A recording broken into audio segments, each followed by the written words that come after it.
2005 foi há 20 anos. E a ideia desse vídeo aqui é trazer um pouco dessa nostalgia de como eram as coisas na internet, especialmente há 20 anos atrás. Então, para quem ainda não me conhece, eu sou o Jonathan Bueno. Eu sou Rodrigo Fávaro. E aqui no canal a gente comenta coisas, assuntos a respeito de tecnologia, atualidades, dinheiro, trabalho e muito mais. Então, Rodrigo, esse é um tema que dá um quentinho no coração, cara, de lembrar como as coisas aconteciam há 20 anos.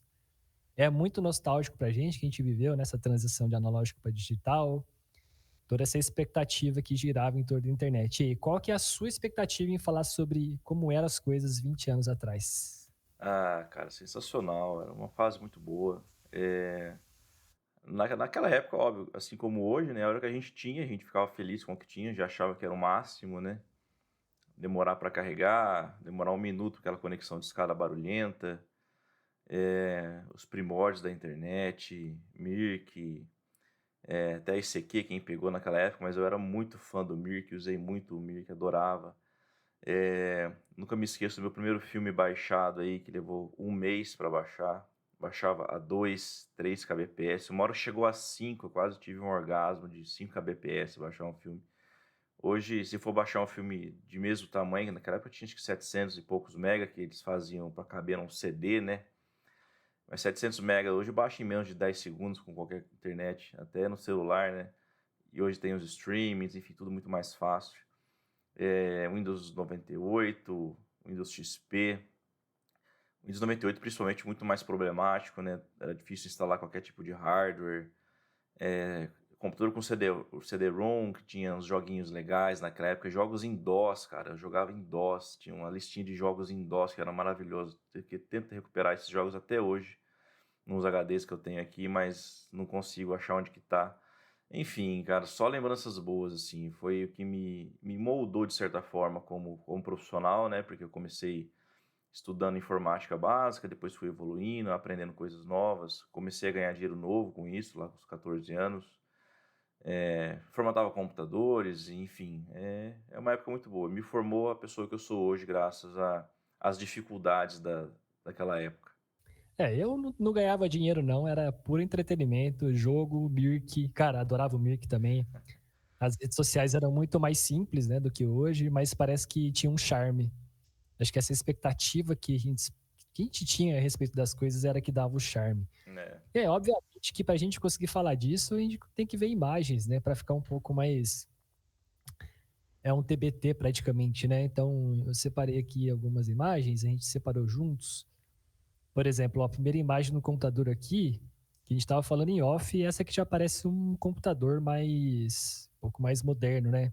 Essa tela já parece um pouco mais recente. Windows XPzinho, esse fundo emblemático. A tela plana, né? Já era evolução a tela plana. LCD chegou ali por volta de 2007, eu acho, até um pouco depois de 2005. Deve Então, ter sido por aí isso mesmo. exatamente. Porque o meu primeiro monitor LCD eu comprei em 2009. Primeiro ano de faculdade. Você comprou ali no começo, praticamente, né? E aí tem, só que já, por outro lado, tem uma foto aqui, ó, uma número 2. E essa Mais sim já é bem mais raiz. raiz. Mais raiz. Ó, caixinha de som. Cara, quem tem caixinha de som hoje em dia? Nossa, era um investimento. Eu tinha uma caixinha de som que tinha cinco caixinhas assim. Só aquele som agudo, cara, era alto, agudo. A gente não entendia, pelo menos não entendia nada de som. Só queria fazer barulho alto. Nossa, mas essa que eu comprei tinha que ter uns conectores a mais, eu não tinha no PC, não funcionava direito, eu tive que comprar um adaptador. Loucura. A impressora não era laser, né, antigamente, demorava horrores também para imprimir Uma coisas. página por hora, né? E tipo assim, ó, até mesmo aqui o hack que a pessoa usa, né, para montar o setup dela, tipo, isso aqui é muito emblemático, né, um Tinha. espaço para o gabinete, a cadeira, mano, cadeira gamer, cara, cadeira Essa gamer. Ó, cadeira destrói colunas. Isso aqui que é a cadeira gamer de 2005, ó, cadeira 100% madeira aqui, uma almofadinha aqui para Mas não. essa daí tinha o upgrade da almofadinha. A minha não tinha, não. A minha era Esse aqui é premium. com aquelas cadeiras de boteco, assim. E olha a quantidade de fios que tem ali embaixo. Não, pior que isso daí eu tenho até hoje. Isso aí não evoluiu, não. Pra mim, eu olhar minha mesa aqui dá até medo. Não sei nem como é que eu liguei tudo isso aqui.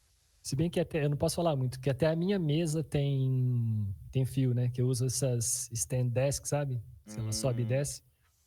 Só também tem um motor, então. E esse setup eu tinha um scanner, cara. Isso aí era raridade na época. Eu, pelo menos, nunca tive um amigo que tivesse um scanner. Tá vendo? Embaixo da caixinha de som. Aham. Uhum. É, eu também não me lembro não de scanner. É, esse daí já era um setup mais rico. Boa. E aí, vamos lá. Agora, vamos falar um pouco de Apple, né? Por Hum. quê? Porque a gente tem o que era um iMac por volta de 2005. Se tá tudo certo aqui, se eu pesquisei corretamente, esse é um iMac G5, exatamente de 2005. Ele já tinha um layout bem mais atrativo. É, não era aquele. Tinha o de tubão, né? Colorido antes. Colorido. É, mas eu tinha um amigo que tinha um desse aí, cara. Na hora que quando ele comprou, eu falei, nossa, cara, você é muito multimilionário pra ter um negócio desse. E pior que não, aquele cara que pegava todo o salário dele e gastava só com isso. Morava com os pais. Eu me lembro. Exatamente esse modelo ele tinha. É, mas a Apple, ela, acho que desde o começo, né? Eram coisas que normalmente era para quem tinha mais grana. Hoje em dia ainda continua sendo um pouco no Brasil, né? Que acaba que tem um valor agregado um pouco maior. Mas não tem como deixar de falar da diferença de, pelo menos, de design das coisas. A gente vai entrar um pouco mais nesse assunto depois, mas também peguei aqui uma imagem de discadores, cara. Se essa imagem aqui não te leva para os Nossa. anos 2000, eu tô maluco se isso aqui não te leva para os anos 2000, cara. Esse telefone que eu usei, eu usava esse aí e um da AOL, American Online. Nossa, aquele barulhinho. Depois você coloca na edição aí o barulhinho. Isso aí acha na internet. O barulhinho é sensacional. O barulhinho te leva a muitos anos atrás, né? E lembrar que nessa época aqui a gente precisava esperar um tempo para conseguir conectar, né? Então, Meia-noite pra e galera, final de semana. sábado depois das 2 horas até segunda, 6 da manhã. Como a internet de escada trabalhava por pulso, ela ocupava a linha telefônica e durante a semana, no horário comercial, era muito caro. Né? Então a gente tinha que esperar ou depois da meia-noite ou sábado depois das 2, cara. É isso que dava o charme, essa expectativa, essa ânsia que a gente precisava esperar, né? E eu não sei se você passou por isso, mas comigo tinha vezes que eu não conectava, não. Não sei o que rolava, ficava no barulhão lá e não ia, não. Era precário, né? Querendo ou não, era um negócio precário. E agora falando especificamente para você, como que era essa navegação na internet nessa época? Pegando aí na época de internet de escada e depois o surgimento de banda larga. Como que foi essa transição para você? Ah, é que naquela época a gente tinha um uso muito limitado, não tinha tanta opção, né? Era basicamente navegar em sites de notícias, pelo menos no meu uso, né? Fazer download de música, Mirk, usava muito Mirk, naquela época eu não tinha nem o Orkut ainda, no comecinho, bastante Mirk. E fazer download de filme e alguns jogos que gostava bastante, que também demorava bastante para baixar. Naquela época não tinha ainda o Steam, né? Então a gente baixava. Se bem que eu não lembro quando saiu o Steam, mas eu não sabia usar ainda na época. Então baixava jogos, era basicamente isso, e demorava, e demorava. Eu contei aí a questão do filme.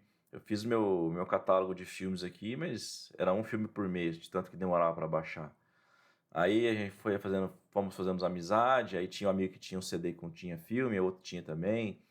E nesse meio tempo também lançaram um DVD, DVD gravável, aí aumentou a capacidade, acho que era para 4.7 GB, né, que cabe um DVD, eu não lembro de cabeça se era isso. O CD era 700 MB, aí a gente já conseguia baixar mais coisas no DVD. Mas demorava, cara, demorava, site de notícia demorava. É que já faz bastante tempo, né? 20 anos eu não lembro, não tenho muita lembrança. Mas o que me traumatizou realmente foi a questão dos filmes, cara. Sempre gostei muito de filme. E levar um mês para baixar um filme, qualquer criança hoje, acho que não tem a menor noção do que seja isso. E eu ligava o computador todo dia, lá meia-noite, para baixar o filme, deixava. E a transição, você comentou, eu nunca esqueço. Minha primeira conexão banda larga era da Speed, né, da Telefônica, 125 ou 127 kbps. Não era tão rápido, mas assim, o tesão era você clicar em conectar e conectar na hora, não ter que fazer aquele barulhão. Isso aí me marcou muito. A primeira vez que o cara veio instalar aqui, cliquei em instalar e também não ocupar a linha telefônica, né, isso já era uma uma grande vantagem, e aparecia a notificaçãozinha lá do lado do relógio, conectado. Isso aí para mim foi o máximo. E foi evoluindo, né? Passou para 250, depois Speed 500, aí depois 1 mega. E no meu endereço na época eu fiquei nos 2 megas, não tinha infraestrutura para mais. Aí até que a NET, que hoje é claro, passou fibra ótica, aí então de 2 mega fui para 60, e assim, hoje eu tenho 700 mega de conexão. Então foi assim, bom, um período bom de transição. E a nostalgia daquele kit. Você lembra daquele kit que vinha do Speed? Sim, vinha o Um CD. modemzinho, Ah, o um modemzinho, CD. sim, sim, eu lembro. Tinha os filtros Modemzinho de clássico. linha, né, para colocar onde tinha os telefones. E fora que os instaladores da internet colocavam o terror, né? De não, não mexe, não sei o quê. É, Já era. Os caras colocavam o terror quando ia instalar mas isso. era para colocar mesmo, que era precaríssima a infraestrutura, né? Acho que se o cabo entortasse um pouco lá na rua, já parava o bairro inteiro. E era assim mesmo. Vivia caindo. E aí o interessante é que muda um pouco a forma de cobrança, né? Então, enquanto a gente na internet de escada tinha o pulso lá, né? Que era quase que uma ligação telefônica, na banda larga passa a ser aquela cobrança mensal, né? É, Então você contrata um pacote ali, sei lá de quanto, e você paga por aquele pacote que você contratou. sim. E aí, para a gente relembrar um pouco da internet naquela época, né? Os sites eram obviamente muito mais simples. O buscador, aqui eu posso estar enganado, mas acho que o buscador mais popular da época era o KD. Era o KD. Eu lembro, não tinha o Google ainda aqui, cara. Usei muito esse KD. Cara, isso aqui na escola. Eu lembro quando a gente tinha aula de informática na escola e todo mundo ia pro laboratório e tal. E era justamente isso. A professora ia junto e a gente precisava buscar sobre alguns assuntos ali para escrever redação e tudo, e aprender um pouco mais, fazer trabalho. E aí que começou a dar um pouco mais de possibilidade pra galera, né? Sim, De sair uns trabalhos um pouco mais bem feitos, aprender, estudar para prova, mas ainda assim era bem precário. E aí um outro site também que marcou uma geração é o Baixa Aqui. ah, eu acho que tem até hoje, né? Tem, mas ele é daquela época. Então a gente começava a baixar coisas pelo Baixa Aqui. Tinha outro também, o Super Downloads. Lembra do Super Super downloads. Downloads? Sim. E aí, o terror, o que me traumatizava disso aqui, era aqueles Baidu que via junto, Nossa, as coisas. Era impossível desinstalar aquilo, cara. Não, e isso aí tem até hoje. Alguns programas que você instala tem 5 etapas de instalação, 4 para colocar outros softwares. E você fica pequenininho, né? Avançar, você instala 5 navegadores, você instala 10 antivírus e nem fica sabendo. Só na próxima reinicialização que você vai ver o sofrimento. É, porque a maior parte da galera vai do Next, né? Só E esquece isso de daí me olhar traumatizou tanto que eu aprendi a realmente ler tudo antes de avançar. Exatamente. E aí, uma outra tendência da época, obviamente não existia Instagram ainda, que o Instagram veio só em 2010, eram os fotologs, né? Tinha o Flogão, tinha Nossa, o próprio Flogão. Fotolog, tinha acho que era Flogger, não era isso? Flogger. Eu acho que é. O famosão era o Flogão. O Flogão eu usei muito. Acho que até paguei na época que você tinha os destaques lá. Cheguei até a pagar sei lá, uns R$ 40, eu não lembro direito. R$ 40 era rico, hein? É. R$ 40 em 2005 era E, rico. e naquela época eu não tinha cartão de crédito, né, cara? Era tudo mais difícil. Eu gostava muito de E é jogar isso aqui, Tibia ó. nessa época aí, cara. Assinar o Premium lá tinha que ter cartão de crédito internacional. Nossa, quem tinha cartão de crédito internacional era multimilionário naquela época. Nossa, e Verdade, nossa, difícil ter. Só verdade. tinha um amigo meu. Esse meu amigo que tinha um iMac tinha uma tia que tinha cartão internacional e Ah, ela emprestava pra gente assinar o Premium do Tibia, cara. Nossa, aí que loucura. coisa linda, né? Não, isso aqui é muito nostálgico, né? Eu lembro o pessoal, pra quem se lembra do Mirk, cara, isso aqui era o recanto do Mirk, né? Eu lembro que as primeiras bandas também de rock no Brasil gostavam muito disso aqui. Aliás, as primeiras bandas dos anos 2000 publicavam muita foto aqui, a galera fazia fã-clube. É uma mesma ideia do Instagram, só que os caras não decolaram, né? E o Instagram, eu não sei se pela questão do dispositivo, talvez tenha feito a diferença, né? Mas era o mesmo conceito, Só que os caras não conseguiram evoluir, assim como o KD, por exemplo, também não conseguiu evoluir como buscador, né? Isso eu acho interessante. As pessoas tiveram ideias no momento certo, só que não conseguiram transformar isso em impérios, que nem as empresas norte-americanas fizeram, né? Empresas brasileiras, né? E o Google, cara, o Google engoliu, né? O Google virou até verbo hoje em dia, botar um É, Google, né? exatamente. E também é uma outra coisa nostálgica que era como que era o layout do YouTube em 2005. A Vossa Senhoria já disse que usava YouTube ali por volta de 2006, certo? Usava. Um amigo meu descobriu o YouTube, cara. Ele ficava me passando vídeos, inclusive aquele primeiro vídeo upado lá do fundador, acho que no zoológico. Foi um dos primeiros vídeos que eu vi, cara. Então, assim, foi muito recente. Eu não vou te falar que foi no primeiro mês, mas foi muito perto disso. Eu imagino que o layout fosse próximo disso, né? Isso aqui Era, é o primeiro layout do YouTube. era exatamente isso daí. Ó, tudo quadrado, responsivo, esquece, né? Não existia isso. Não, primeira vez que eu ouvi falar de responsividade, que é justamente funcionar em dispositivos móveis e tudo, é 2013. Deve ter surgido lá para 2009, 2010, porque o iPhone saiu em 2007, né? Ele que revolucionou os smartphones. Deve ter sido por aí, 2010, que começou a se falar mais nisso. Ainda falava em Flash na época, né? O Flash era o terror da Apple naquela época. Mas que eu ouvi falar 2013, pelo Não, menos. até popularizar smartphone demorou um pouco no Brasil, né? E aí, aprofundando um pouco mais, agora em rede social, né? O que a gente tinha de rede social na época que era muito famoso? A primeira delas, que é o Mirk, que basicamente era um chat, que era um cliente de IRC, que na verdade é um protocolo de chat via texto. E é esse cliente que foi o que ficou mais famoso, né? Que a galera Sim. podia customizar as customizações, você podia o próprio script, tipo, tinha o Cebolinha Script. Tinha Scoop, acho que eu usava, Scoop. Acho que era esse o nome. E eu acho que isso aqui foi o mais próximo que pessoas comuns chegaram de programação também.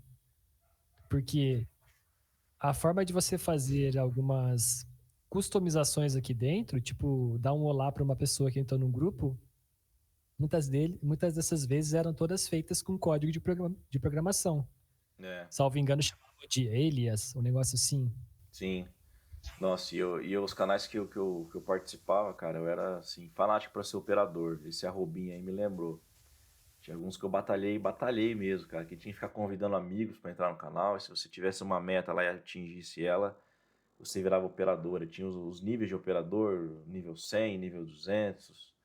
Nossa, cara, que bem nostálgico. Eu consegui ser operador de um canal grande na época aqui, do pessoal de Catanduva, chamava BIOS.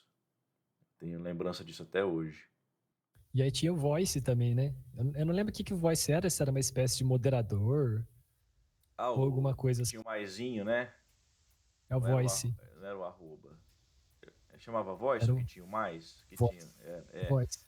Não, acho que ele era só destaque mesmo. E ele podia, tipo, chamar a atenção de algum usuário, mas ele não mandava nada, pelo que eu me lembro.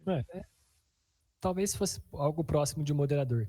Eu não sei como que era na vida da galera que morava na capital, mas a gente que veio do interior, Ah, é. o, o Mirk moldou a nossa geração no sentido de, tipo, o nosso sábado, não sei se você tá lembrado, era ir no shopping à tarde com a camiseta do canal. É, lembro.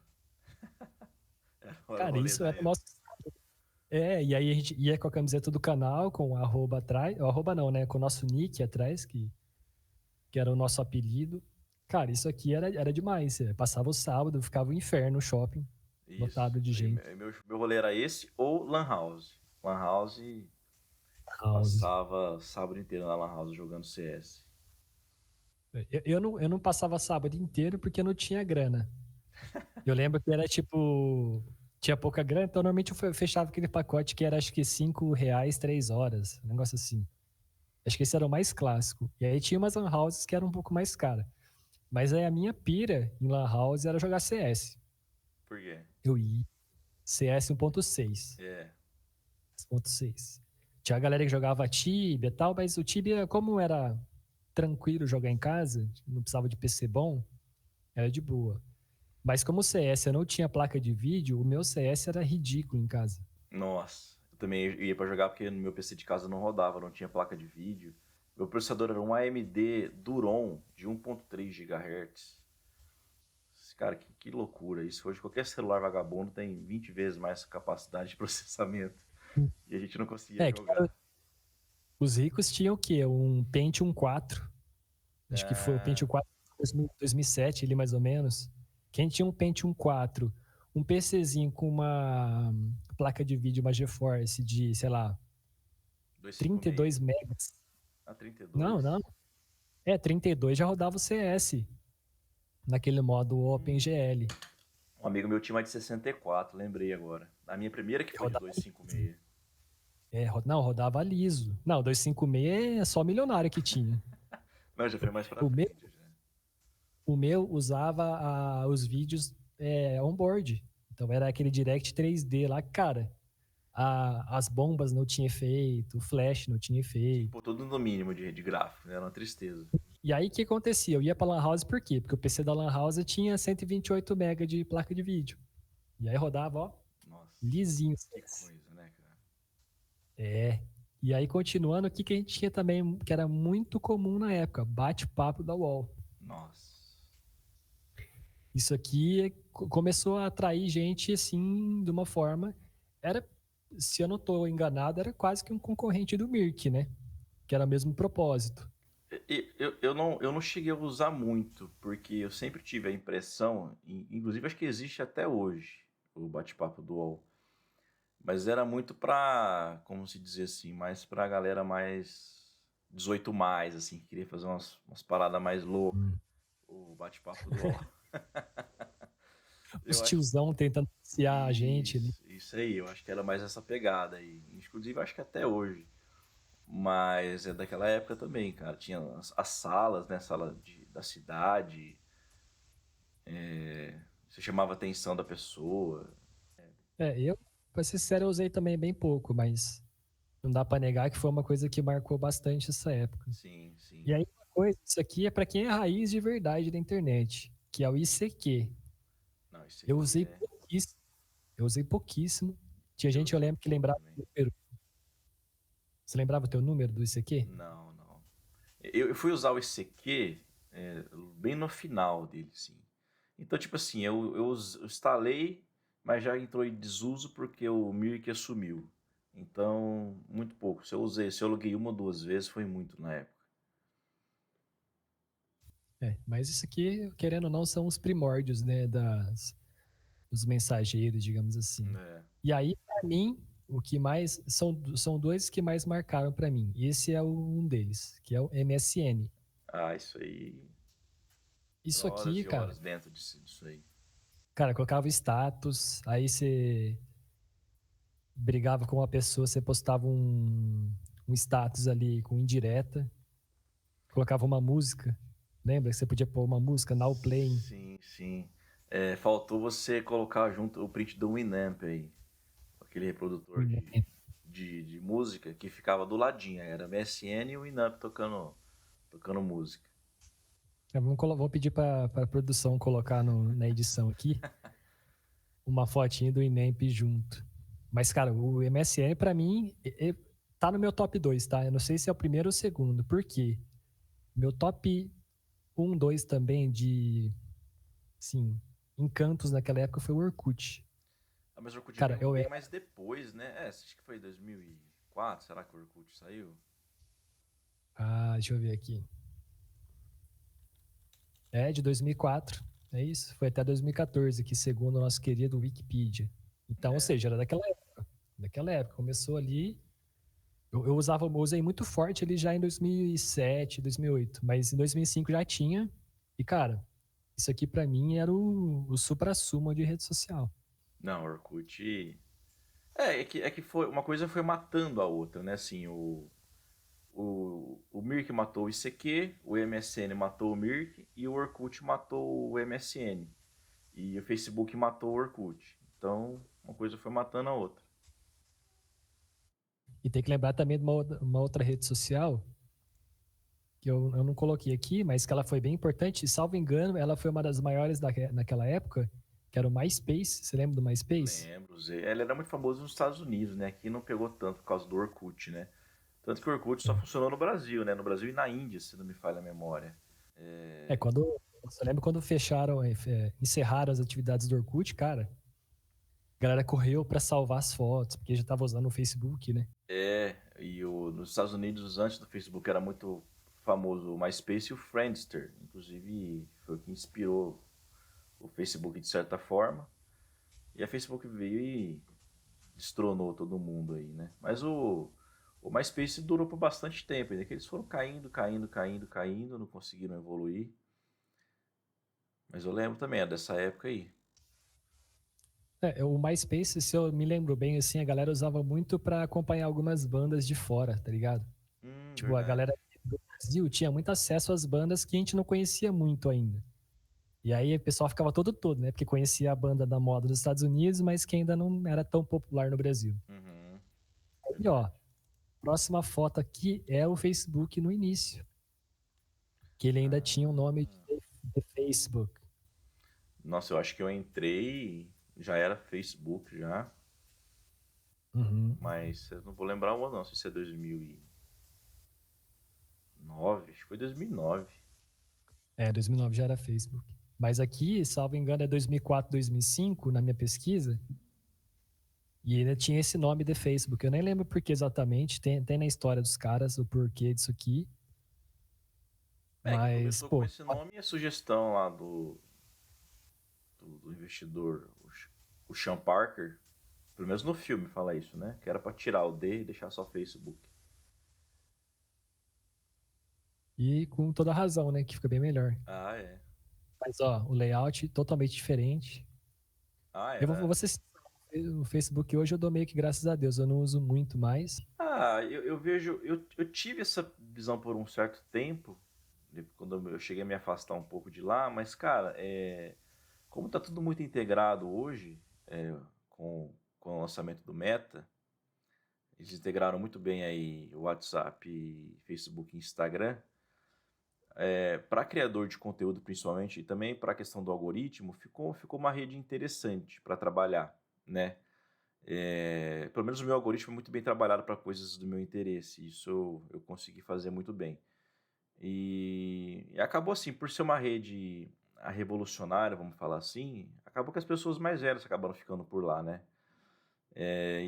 Hoje a gente vê uma migração disso para TikTok. Então, as pessoas mais velhas também estão passando a utilizar o TikTok por intermédio dos mais novos, que acabam indicando. Mas assim, hoje, até para a gente que está trabalhando com criação de conteúdo, determinados nichos, determinadas formas de conversão, o Facebook é muito bom, cara. Inclusive tem gente que faz mais dinheiro hoje no Facebook do que no próprio YouTube, monetizando conteúdo. Então, assim, só para fazer esse adendo, eu acho importante, apesar da gente ter as opiniões pessoais, eu acho que toda rede social tem sua vantagem e sua desvantagem. Todas, sem exceção. Todas têm vantagem e Sim. desvantagem. Fazer essa questão de saber tratar o algoritmo, né, cara? Pra não ficar aparecendo só besteira. E se você quiser ver só besteira, que nem eu tenho um perfil de Instagram só pra besteira, não é o meu pessoal. Fica aparecendo lá acidente de trânsito, briga de rua, essas coisas assim mais bizarras. Tem uma conta só pra isso e fica lá filtrado o algoritmo nesse sentido, né? Mas por um tempo ficou em desuso. Hoje eu não uso tanto, não, mas é mais para produzir conteúdo mesmo e divulgar coisas mais profissional, mas para uso pessoal eu acabo também não utilizando tanto o Facebook. Mas quando lançaram, cara, nossa, foi revolucionário. O chat integrado na mesma ferramenta. Enfim, foi evoluindo muito, né, cara? Hoje é tudo muito conectado, uma coisa está na outra. Você vai buscar um vídeo no Google, de vez em quando eu abro achando que vai rodar no YouTube, roda dentro do Facebook, então, enfim, é isso. É realmente uma opinião pessoal mesmo. Eu, particularmente, não curto mais muita plataforma. E eu acho que hoje é uma tendência também a seguir muito para rumo de vídeos, né? A gente vê Sim, que, tipo, as próprias ferramentas de imagem hoje é dominada por vídeos. sim. E acabou ficando muito questão de foto mais no Instagram mesmo, né? Tanto que o que aparece para mim no Facebook, 99% é vídeo só. E o Mas mesmo o Instagram, Insta, tá? o Instagram Se tá você. forçando isso, né? Mas a própria pessoa que cria conteúdo de foto, ela usa mais o. Se bem que hoje cliente você habilita um botão, vai para os duas, né? Então, por isso que eu Hum. falo, é uma coisa meio que está integrada, então acaba sendo a mesma coisa nas duas redes, né? Porque você publica no Instagram, vai para o Facebook, tanto foto quanto vídeo, quanto Reels, enfim. Verdade. E é uma coisa que eu nem cheguei a trazer tópico, foto aqui, porque eu realmente não lembrei de nenhum muito importante, que eram os fóruns. Então, naquela época a gente precisava de Ah, muita informação, tipo, tirar dúvidas e tudo. Então, a forma que a gente achava de encontrar algumas informações muito específicas era em fórum. é, Você chegou a usar bastante fórum, tipo de rede, essas coisas de computador ou não? usava, cara. Tinha uma ferramenta do. Não sei se era. Não lembro o nome, não vou lembrar o nome. Mas eu usava na faculdade, cara. Usava em 2009, 2010. Foi mais tarde, mas usava sim. Mas também acho que não deixa de ser um tópico que era importante. E aí, como que você vê, então, essa transição da gente, no começo, tinha que baixar para assistir, né? Por exemplo, baixava um vídeo para poder assistir ele inteiro. E aí, depois o YouTube vem, revoluciona isso com o buffer, que ele baixava um tanto, você conseguia assistir, e depois ele ia completando ali e armazenando essas informações. E aí, depois a gente passou para streaming, que é você baixa sob demanda ali e fica uma coisa um pouco bem mais fluida. Como que Ah, você cara. vê essa evolução na forma de entretenimento? Acho que foi talvez a principal revolução tecnológica da internet desse período, né? Porque com isso a gente possibilitou, talvez os dois maiores players da internet, na verdade todo mundo, né? Mas assim, falando do próprio YouTube do Netflix, que são pioneiros nisso, trouxe um ganho em todas as esferas, né? Tanto de entretenimento, não só entretenimento, mas também de profissional, porque facilitou o pessoal que trabalha com venda de cursos online, facilitou a vida de todo mundo, né? No meu caso, eu sempre fui mais, eu consumo meio que de forma igual, entretenimento e aprendizado, mas eu lembro certinho desse período, dos buffers, e naquela época a internet ainda tinha limitação, acho que tem até hoje limitação de dados, né? Se ultrapassasse aquilo lá, eu ficava muito preocupado de chegar no limite, mas eu acho que foi uma revolução muito importante, né, cara, para todo mundo, porque a gente que passou sofrendo aí muitos anos baixando em velocidades lentas alguma coisa para poder assistir, ter isso sob demanda, hoje é só apertar um botão, é algo fantástico, né, cara? Porque imagina você ter acesso a qualquer conteúdo de vídeo do mundo só num clicar de botão, sem ter que baixar, sem ter que esperar. Assim, eu considero isso uma das principais revoluções da internet, o vídeo sob demanda. Isso em qualquer sentido. E YouTube e Netflix, para mim, são os grandes players disso. Aí agora seguidos aí pela Meta e pelo TikTok também reforçando a questão de treinar o algoritmo para fazer, para parecer algo que seja relevante, não só perda de tempo, né? Que eu acho que o objetivo nosso também é para a gente sempre lembrar, a gente quer fazer tipo de discussão aqui interessante, não só focando em coisas para perder tempo. Mas é isso, cara. Eu acho que foi revolucionário. Gosto de ter participado dessa transição, de sair da fita cassete para o streaming. Acho que foi um ganho para a humanidade muito grande aí. Eu vejo que hoje a gente tem um problema que, na realidade, é a quantidade de opções de streaming que a gente tem. Naquela época, vamos pensar assim, né? A gente estava falando de gravação de CD, DVD e tal. Existia a pirataria, que a galera vendia CD e DVD baratinho para, né, para as pessoas terem acesso a conteúdo de entretenimento. Hoje, qual que eu estou vendo como um problema? O que eu estou vendo como um problema? As pessoas tendem a procurar pirataria porque não tem acesso a todos os streamings e normalmente ela quer ter acesso, por exemplo, a uma série ou um filme que só tem numa plataforma específica. Sim, é isso. Então, eu acho que isso pode fomentar a pirataria, tá ligado? A pessoa ir atrás de um IPTV, por exemplo, da vida, porque ela ali ela vai ter acesso a tudo e ela não precisa assinar 20 tipos de streaming diferentes. Isso é cultural no Brasil. Eu vi recentemente uma notícia de que o Brasil acho que é o país líder no mundo em pirataria pelas TV Box aí. Isso é cultural, cara. O brasileiro entende que se ele quer levar vantagem em tudo, ele acha bonito pagar R$ 25 por mês lá no pacotezinho um aplicativo que ele vai ter acesso a tudo. Ele acha que ele está fazendo muito, muito bem em passar a perna nas grandes empresas aí. Mas isso é cultural do brasileiro, cara. Eles vão sempre dar um jeitinho de, de, de pagar menos para ter acesso a isso. Eu sou particularmente contra por duas principais razões.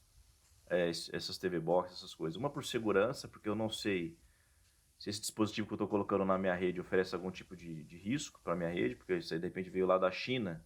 Eu não sei o que esses caras programaram nessa placa. Né? Estou conectando ela na minha rede, não sei até que ponto eu estou exposto. Inclusive, isso dá conteúdo para um vídeo aí, falar sobre essas coisas que as pessoas não se preocupam com segurança hoje em dia, o tanto quanto deveriam. E também por qualidade, cara. Eu sou assim, eu consigo enxergar nitidamente a diferença de 720p para 1080, de 1080 para Quad HD, de Quad HD para 4K. E se ficar ruim, para mim já não tá bom. Então, se eu tenho TV 4K e tenho internet rápida, tem que funcionar tudo liso 4K. E geralmente esses serviços piratas não entregam tanta qualidade. É que a população, a grande maioria, não se apega a isso. Quer ver lá, seja da forma que for. Mas eu sou bem crítico a isso, cara. E infelizmente no Brasil é ser cultural, né? As empresas, em alguns outros segmentos, como por exemplo o software, eles tiveram uma sacada interessante de parar com venda vitalícia e começar com assinatura, que é muito mais interessante que você prende o cara para sempre, né? A Adobe fez isso, o Office 365 faz isso. Acho que todo mundo está migrando para serviço de assinatura e acaba que inviabilizando a pirataria, porque senão o software não atualiza, você fica sem suporte. E não tem mais a versão para instalar das novas, né? Acho que nem existe mais o Adobe recente para instalar sem ser o plano de assinatura, né? Cloud. O Cloud, isso então. Mas, cara, infelizmente isso daí vai acontecer sempre no Brasil, não tem o que fazer. E aí eu acho que a gente pode encerrar esse vídeo, cara, com duas reflexões, né? Que é, em 2005 a gente esperava para carregar uma página na internet. Hoje a gente espera que um filme seja assistido ou baixado em segundos, né?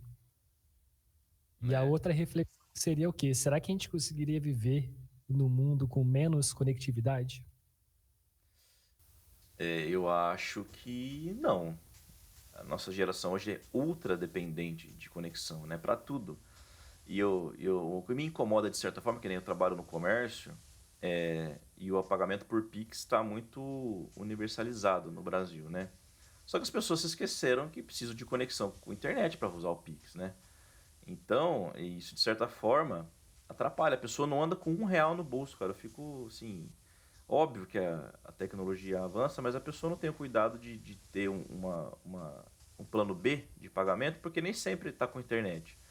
Então, depende do seu Wi-Fi ou acontecer algum problema, a pessoa não tem como pagar a conta, porque não tem um plano B de pagamento, não anda com R$ 50 no bolso, anda só com Pix, só com o celular. O celular acabou a bateria, não tem como pagar, não tem internet, não tem como pagar.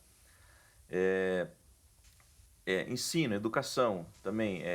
Vamos supor que a pessoa faz faculdade EAD. Sem conexão ela não vai estudar, não tem como fazer nada. Nossos bancos hoje são todos digitais, nossos investimentos todos acessados de forma digital. Alguns tipos de trabalho remoto, você trabalha de certa forma com isso, né? Então, sem conexão você fica sem como, você tem como trabalhar.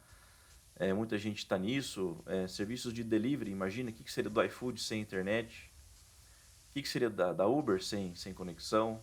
Então, assim, eu acho que a gente está num mundo que se travar. Eles falam que se tiver um problema e travar por 3 dias, a gente tem um prejuízo assim, inimaginável. Assim, qualquer hora parado já dá prejuízo, mas acho que por 3 dias esse é o apocalipse para a humanidade. Teve uma cena dessa, né? Uns tempos atrás, igual esse ano. E aí você viu que o apocalipse que foi, né? Aquele bug no Windows lá que deu. Ah, sim, parou o avião, né, cara? Parou tudo. E eu vou te falar, cara, não desejando, longe disso, mas eu acho que muitos estudiosos aí de geopolítica falam que a Terceira Guerra Mundial vai ser cibernética, né? E se isso realmente acontecer, cara, e eu acho que vai acontecer, infelizmente, porque as empresas investem, alguns países investem muito nisso, grupos, né, investem muito nisso para e com a IA, cara, ajudando agora a elaborar, você imagina, elaborar algoritmos para isso, eu não sei não, cara, eu acho que eu tenho para mim ter sempre plano B analógico para tudo. Então, assim, uma certa quantidade de dinheiro em espécie, óbvio, não muito, mas para passar em uma semana de problema, ter como pagar as contas, comprar uma água mineral se precisar, não ser 100% dependente da conexão, cara, porque isso em algum momento daqui para frente eu acho que vai dar problema. Não desejando, mas eu acho que vai. De certa forma já tem uns problemas, né? Tipo, invasão nas eleições. Tem bastante rumor sobre as eleições americanas com a Rússia, interagindo com o eleitorado, sei lá. Enfim, É. isso aí acho que é bem problemático. Mas eu acho que para esse tópico de hoje a gente está bem. E acho que a gente pode encerrar o vídeo daqui. Você quer fazer mais alguma consideração aí? Não, cara, assim, sou muito grato de ter participado dessa evolução aí, esses últimos 20 anos. Se a coisa evoluiu tanto, eu fico imaginando nos próximos 20, né? Espero que a gente possa fazer um novo vídeo daqui 20 anos, justamente falando de como evoluímos de 2025 para 2045. Eu acho que a gente ainda vai estar. Hoje a gente parece bem evoluído, mas eu acredito que hoje estamos na época das cavernas, ainda perto do que está por vir. Mas é isso, cara. É um tópico legal para a gente conversar. Parabéns pela iniciativa de ter essa ideia, eu achei legal. E vamos ver qual que vai ser o próximo vídeo. Boa. Então, se você assistiu o vídeo até aqui, então deixa o seu like, comente, especialmente qual que é a sua memória favorita da internet daquela época. Se você, lógico, viveu, se você também não viveu, deixa aqui qual que é a sua opinião a respeito desse tópico e a gente se vê no próximo vídeo. Valeu!